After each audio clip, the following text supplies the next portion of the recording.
Hello everyone. So before we proceed to our discussion, let me introduce first my group number and my co-member. So obviously we are the group 7 and my co-members are Nova Don Barrete, Marjorie Bansag, Christian Labajo and Clint Mabao, and also me, Chavi Faith R. Carzado. So today we will be discussing the article entitled Post-Harvest Food Losses, the Neglected Dimension in Increasing the World Food Supply. So, for this slide, it shows the food pipeline wherein um, it discusses the process of the food from the producer up to the consumer.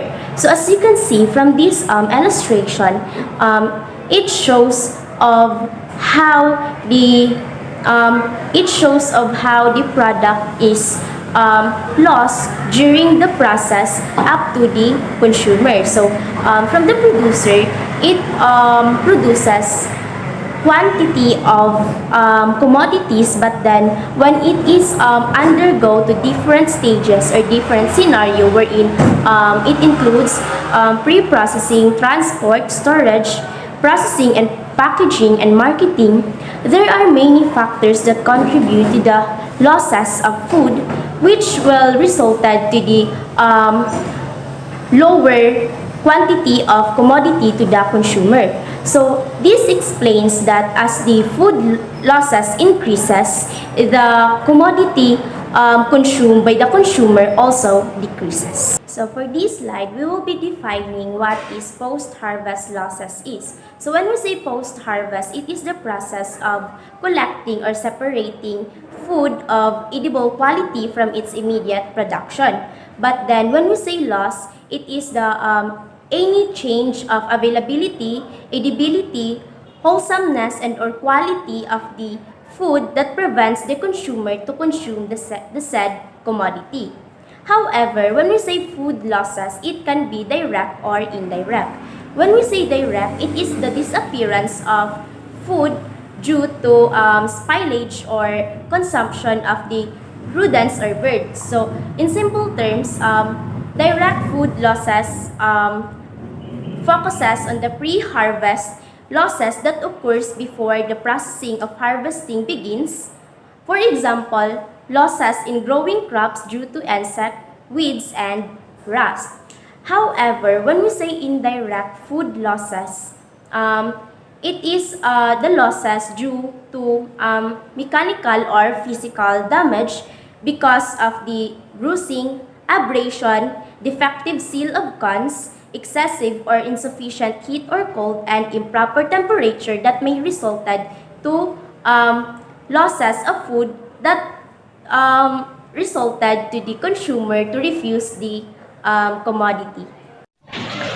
Where does losses occur? Losses may occur any of this situation from preparation to home preparation up to the extent losses. So, preparation, this is the preliminary separation or extraction of edible from non-edible animal and agricultural production. For example, the hulling of grain, slaughtering and dressing of animals, extraction of sugar from sugarcane, and peeling of fruits and vegetables. So, preservation. Preservation is the prevention of loss and spoilage of foods. For example, the drying of grain or fruit, the refrigeration or canning of vegetables or fish, and the prevention of the onset of rancidity in oil. In processing, it is the conversion of edible food into another form or more acceptable or more convenient to the consumer. For example, the making of bread from wheat, brewing beer from barley, making sausage from meat, and making instant coffee from coffee beans. In storage, it is the holding of foods until consumption for perishable foods such as some fish, meat, and dairy products. And in transportation, most developing countries need an improved transportation system to reduce the time lag between the site of production and the market. And in home preparation, In developed countries, there is considerable use of foods in the home. For example, studies in Denver have shown that the average American household discards approximately 10% of the food that has been purchased. All mentioned situation can be one of the reasons to have extant losses. This section can be subdivided into two parts. First is the commodities that should be given attention in post-harvest food loss reduction program. The second one is the activities that should be given consideration. So commodities is the majority organization that conduct activities in the area of post-harvest food loss reduction devote their efforts largely or wholly to reducing losses in grains and dry legumes. This attitude is probably based upon the fact that the cereals and dry legumes are staple foods and contribute a major part of the calorie and protein intake of population in developing countries. So for this consideration in mind, a useful apportionment of effort in post-harvest food loss reduction funding would probably be approximately as follows. First is the cereals and dry legumes, 60%, roots and tubers, 20%, selected list of perishable, 20%. There are things need to consider to minimize food losses. Number 1, equipment. In developing nations, numerous food storage and handling facilities are clearly required. This includes grain storage facilities that can be as small as on-farm storage facilities or as large as elevators and terminals, depending on the requirement of each location. It is also necessary to construct general-purpose warehouses for storing goods other than grains for a portion of the year. Numerous regions require additional refrigeration storage capacity. In developing nations, the dehuling and milling of cereals, particularly rice, frequent result is significant food loss. Research into improved methods and equipment for threshing, dehuling, and milling grain, particularly in small operation, and assistance in the acquisition of a new, more efficient equipment are all needed to improve the efficiency of dehuling and milling operation in developing nations. Number 2, education. It is important to note that developed countries know how to control food losses after harvest, but that developing nations don't.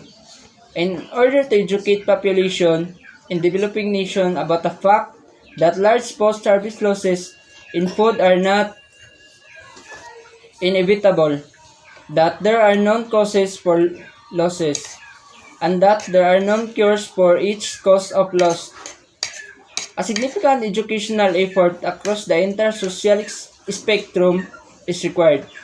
It will be necessary to dispel superstitious and erroneous beliefs in some areas, such as the notion that stored foodstuffs naturally produce insects. The entire population of developing nations ought to be aware that stored food is not inert like a stockpile of metal or lumber that can be stored indefinitely and left without care. Instead, stored food is a living biological system that requires constant monitoring to maintain its quality and availability. Food that has been stored needs to be cared for by knowledgeable individuals with appropriate facilities for proper operations. Large storage facilities especially require trained personnel. Number 3, adaptive research. Even though the fundamentals of food preservation and storage are well known and the technology is well developed in developed nations, it is necessary to develop low-cost, simple technology packages that will seamlessly integrate with its nation's existing practices and traditions. The majority of this work ought to be country specific, taking into account the existing incentives for farmers and food handlers to adopt the new package, local building materials, and customs. It is important to work out each part of the absolute bundle exhaustively and look at in it. Practice before it is shown on a wide scale. It would be waste everyone's time and money to rush into implementing a new recommended practice that hasn't been thoroughly tested in its locality. In adaptive research, the drying and storage of grains need to be given a lot of attention. Although a significant number of small-scale storage facilities have been described, more research is required, with an emphasis on economic considerations. Number 4. Basic research. In order to create new technologies that can solve specific problems faced by developing nations, basic research is necessary in a select few areas. In order to make significant advances, this will necessitate providing a single center of excellence in each area of interest with long-term funding commitments ranging from 5 to 20 years. Because of the relevance, the potential to reduce post-harvest food loss, basic research is needed in the following areas. Number 5. Loss surveys. In-country surveys to determine typical figures are desirable because there is lack of hard data on the extent of food losses, their economic dimensions, and the cost of reducing them. Planning successful large-scale intervention program requires this kind of data. And the last one, literature research. The issue of food spoilage on farms was given a lot of attention in the early days by the state experiment stations and the U.S. Department of Agriculture. Through the extension services, easy ways for farm families to cut down on food losses were developed and made available to farmers. The American farm family no longer has to raise and prepare nearly all over their own food because of modern transportation, marketing, and supermarkets. In some of the older publications of these previously mentioned agencies, there ought to be useful information that would be applicable to developing nations. It would be worthwhile to go through this old literature to find it, bring it up to date in light of what we know about food.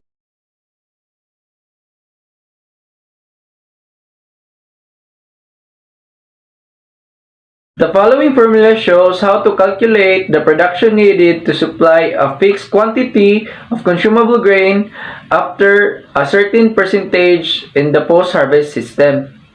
So the formula is production equals amount of consumable grain times 100% over 100 minus percentage of post-harvest loss. So if the amount of consumable grain needed is 100 tons, this formula becomes required production equals 100 tons times 100% over 100% minus percent post-harvest losses.